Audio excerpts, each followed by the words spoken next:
homiladorlikka tayyorlanayotgan paytingizda, homilador bo'lgan paytingizda ayniqsa shu TTGga e'tibor berishingiz kerak.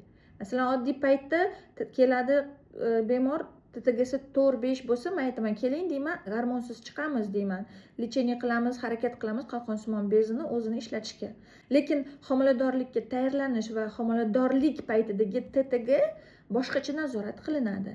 Chunki aynan shu narsa homila bo'lmaslikka, homila rivojlanmasligiga, homila tushib qolishiga va o'sha bolada nuqson bo'lishiga kuchli ta'sir qiladi. Shuning uchun ba'zida shu qizlarga o'sha homilador bo'lishi uchun homilador boshlang'ich paytida biz qaytanga o'z-o'zi sun'iy gormon beramiz. Shuning uchun homilador bo'ldingizmi? Bo'ldi, endi men faqat yaxshi ginekolog topishim kerak men. Birinchi o'rinda siz endokrinologga borishingiz kerak. TTGingiz 2,5 dan baland bo'lmagani yaxshi homiladorlik paytida.